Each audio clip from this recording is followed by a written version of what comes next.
All right, Greg, over the past 12 months, we've been talking about different remedies or cures or prospective medicines for use with COVID-19. There's remdesivir, there's even hydrochloroquine, according to some people who have suggested this. But do we have any updates on the use of this new drug, Ivermectin? What is this all about?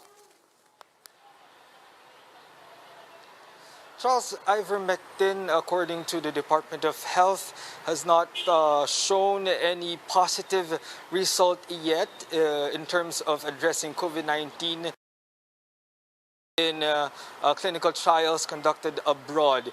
Thus, the Department of Health is appealing to all medical health workers, recommending the use of ivermectin in order to treat COVID-19 patients. According to Verhere, the Food and Drug Administration has also recently issued an advisory against the use of this drug as the ivermectin supplies here in the Philippines are mostly for veterinary use. Thus, it may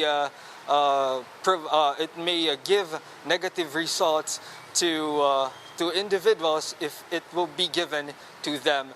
Department of Health said health officials, health authorities, including doctors, must always side with the science and evidence before recommending any drug, especially amid this pandemic. Charles? All right, so no go for ivermectin, but then what is the DOH's stance on the private sector's vaccine procurement?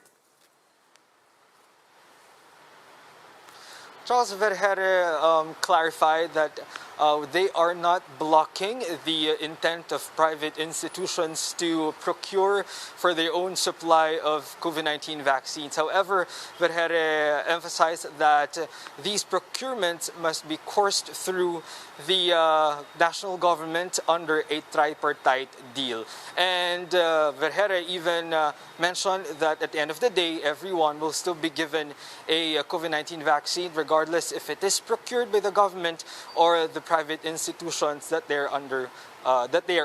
Charles? All right, we've been doing over 7,000 new cases daily. Greg, what is the situation with public and private hospitals in the country? Are these nearing full capacity? Charles, according to Verhere, the isolation wards and COVID beds in most hospitals are still at moderate risk, but that they are closely looking into or monitoring those ICU beds in hospitals, especially that there are already private hospitals saying that they are at a critical level.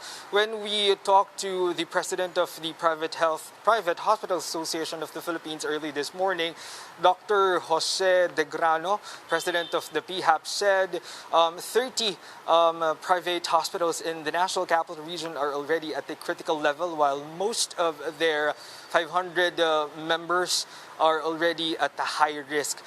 They say, though it is still manageable, they would need more workforce in order for them to follow the requirement of the Department of Health or the government to further expand their allocation for COVID care.